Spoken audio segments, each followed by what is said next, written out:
అందరికి నమస్కారం. నరేంద్ర మోదీ గారి మన ప్రియతమ ప్రధానమంత్రి గారి కార్యక్రమాలు, కేంద్ర ప్రభుత్వ కార్యక్రమాలన్నీ కూడా ప్రతి ఇంటికి చేరాలన్నదే వికసిత్ భారత్ సంకల్ప యాత్ర. ఈ కార్యక్రమము చేపట్టడం జరిగింది. దీంట్లో ప్రతి గ్రామానికి మోడీ గ్యారంటీ వాహనము, మోదీ గారి గ్యారంటీ వాహనం రావడం జరుగుతుంది. కేంద్ర ప్రభుత్వము అనేక కార్యక్రమాలు, కేంద్ర ప్రభుత్వం ఆవాస్ యోజన, ప్రధానమంత్రి ఆవాస్ యోజన ఇప్పటికీ 4 కోట్ల గృహాలు భారతదేశంలో కట్టడం జరిగింది, పేదలకు అందించడం జరిగింది. అందులో ఇల్లు కావాల్సిన వాళ్ళు నమోదు చేసుకోవాల్సిందిగా నేను కోరుతా ఉన్నాను. ఆయుష్మాన్ భారత్ ఆరోగ్య బీమా పథకం ఆల్రెడీ మన రాష్ట్రంలో చలామణిలో ఉంది. నిజామాబాద్ జిల్లాలో సుమారు 5 లక్షల మంది దీంట్లో మెంబర్స్గా ఉన్నారు.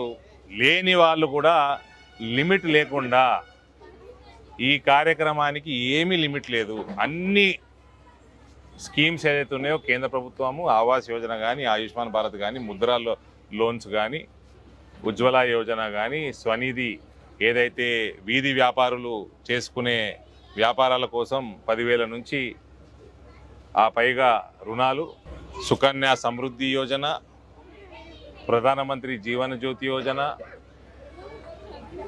కేవలం 430 రూపాయలు కడితే ప్రమాదవశాత్తు మరణం జరిగితే కుటుంబంలో 2 లక్షల రూపాయలు ఇవ్వడం జరుగుతుంది. జన్ధన్ ఖాతాలు లేని వాళ్ళు దయచేసి ఓపెన్ చేసుకోండి. కేంద్ర ప్రభుత్వం నుంచి వచ్చే నిధులు డైరెక్ట్గా మీ ఖాతాల్లో పడతాయి. ఆ ఖాతా మీకు రూపాయి బ్యాలెన్స్ లేకుండా కూడా బ్యాంకులు ఓపెన్ చేస్తాయి. కేవలం 20 రూపాయలు సంవత్సరానికి కడితే ఆ ఖాతా ద్వారా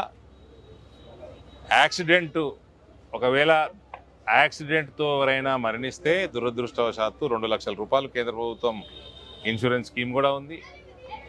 కిసాన్ సమ్మాన్ నిధిలో ఏదైతే పెట్టుబడి సహాయం రైతులకి 6,000 రూపాయలు అందిస్తూ ఉంటారో అందులో నమోదు చేసుకొని వాళ్ళు మంచి బంగారమైన అవకాశం ఇది. వాళ్ళు కూడా నమోదు చేసుకోవచ్చు. సాయిల్ టెస్ట్ కార్డులు, అన్ని రకాలుగా కేంద్ర ప్రభుత్వంలో ఉన్న వివిధ స్కీమ్స్ అన్నీ కూడా మన గ్రామానికే నరేంద్ర మోడీ గారు పంపడం జరుగుతూ ఉంది. దీన్ని పూర్తి స్థాయిలో అందరూ కూడా వినియోగించుకొని, ఎవరైతే ఈ వాహనము మోదీ గారి గ్యారంటీ వాహనం వచ్చినప్పుడు వాళ్ళు లేకపోయినట్టయితే గ్రామంలో, దాని తర్వాత కూడా పంచాయత్ సెక్రటరీ దగ్గరికి వెళ్ళి మీకు కావాల్సిన స్కీమ్లో మీరు నమోదు అప్లికేషన్ ఇచ్చుకోవచ్చు. దయచేసి ఈ కార్యక్రమాన్ని పూర్తిగా సద్వినియోగం చేసుకొని ప్రధానమంత్రి నరేంద్ర మోదీ గారి గవర్నమెంట్ని మీ ఇంటిలోకి తీసుకొచ్చుకోండి. మీ అందరినీ మరోసారి 40 రోజులు జరుగుతున్న ఈ కార్యక్రమాలు సుమారు అన్ని గ్రామ పంచాయతీలకి మన పార్లమెంట్ నియోజకవర్గంలో ఈ వాహనాలు వస్తాయి. అందరూ కూడా సద్వినియోగం చేసుకోవాల్సిందిగా నేను కోరుకుంటా ఉన్నాను. Thank you.